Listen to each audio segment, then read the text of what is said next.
सनातन संस्कृति में गुरु को हमेशा से ही ब्रह्मा, विष्णु और महेश के समान पूज्य माना गया है।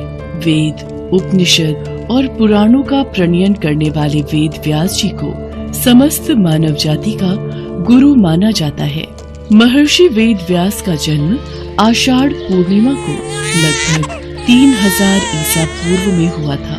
उनके सम्मान में ही हर वर्ष आषाढ़ शुक्ल पूर्णिमा को गुरु पूर्णिमा का पर्व मनाया जाता है। कहा जाता है कि इसी दिन व्यास जी ने शिष्यों एवं मुनियों को सर्वप्रथम श्री भागवत पुराण का ज्ञान दिया था। अतः ये शुभ दिन व्यास पूर्णिमा के नाम से जाना जाता है।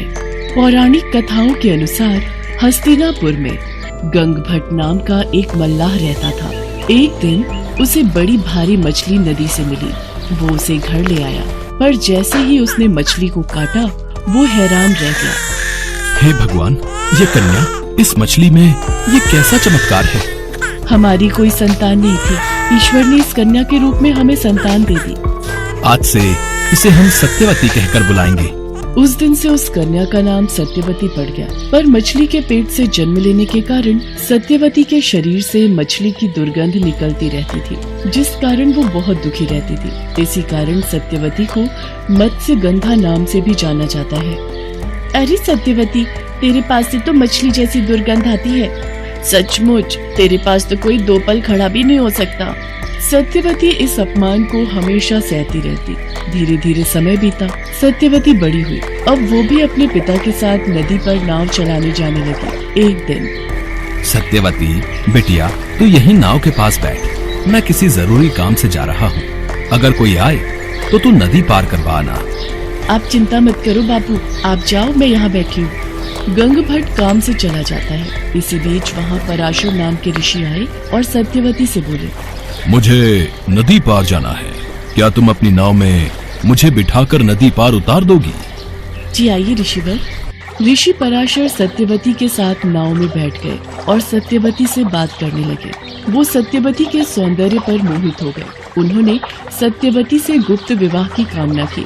सत्यवती, मैं इसी समय तुमसे गुप्त विवाह करना चाहता हूँ ताकि हमारा मिलन हो सके।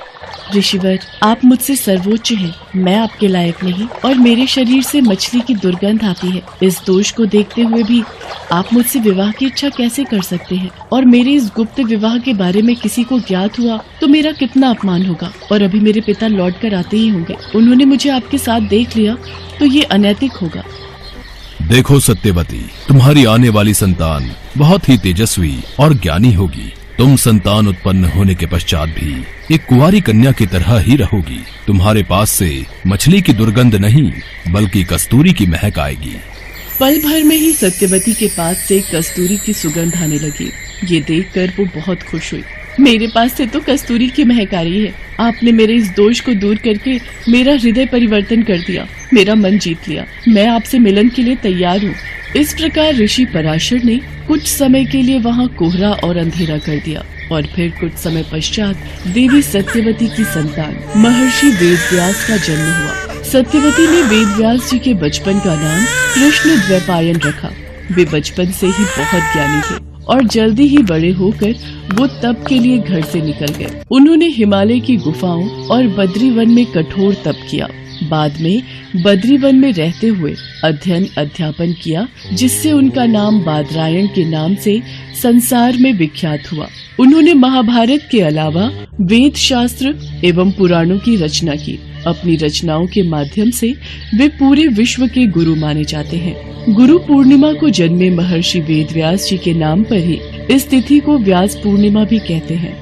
महर्षि वेदव्यास ने वेदों को अलग अलग खंडों में बांटकर उनका नाम ऋग्वेद, यजुर्वेद, सामवेद और अथर्ववेद रखा। वेदों का इस प्रकार विभाजन करने के कारण ही वो वेदव्यास के नाम से प्रसिद्ध हुए।